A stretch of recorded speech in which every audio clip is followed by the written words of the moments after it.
Hello and welcome to a quick video on the AI of Recovered Operations. Everything you're about to see is incredibly work in progress, but I'm pretty happy with where they're at right now. First thing I'm going to show you is changes to how enemies react to being shot in this mod. Compared to, say, Half-Life 2, where enemies usually have a pretty light stun animation or nothing at all, enemies can actually be stopped in their tracks and play a heavier stun animation more regularly depending on what they're being shot with. For instance, assault rifles have a decent high pain chance, you'll see here, where sometimes they won't react, other times they do. For SMGs... oh, that's the wrong button. For SMGs have a much lower pain chance. Shotguns, on the other hand, have a pain chance based on range. So at close range, enemies will always be stunned.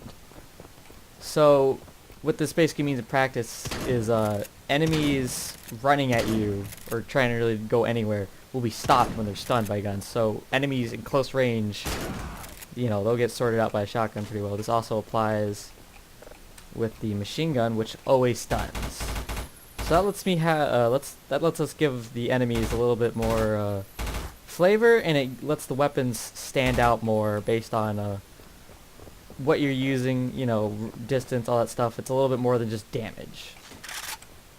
Next thing we're going to get into with God mode on, just to show them kind of move, is just how the terrorists in this mod get around a bit better than soldiers. And they're not using any base they're not using like a soldier or a Metro Cop from Half-Life 2 for base AI. They do have a couple schedules borrowed from it, but for the most part it's stuff I've written for them.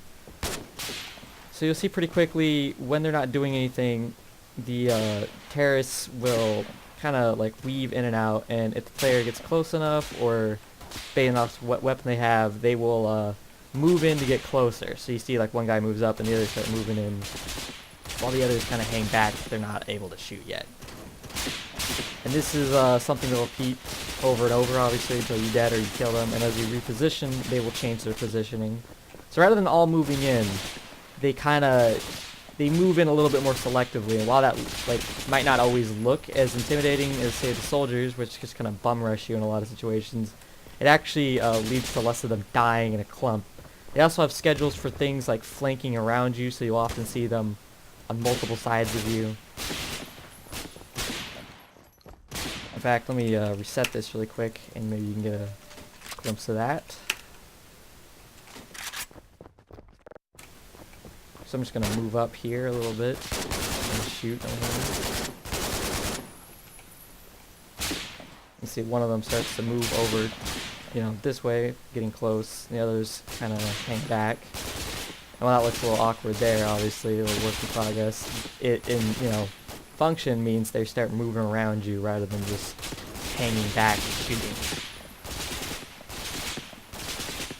And things like them moving in, like, as closely as he got, is based on your distance to them. They will not just kind of awkwardly path from here to there if you're hanging all the way over there.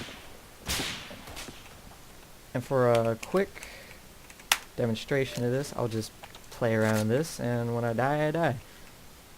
Hope you guys have enjoyed this video.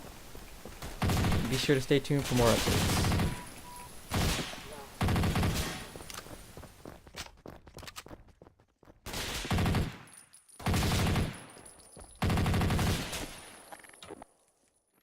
Don't mind the HEV arm, don't mind it.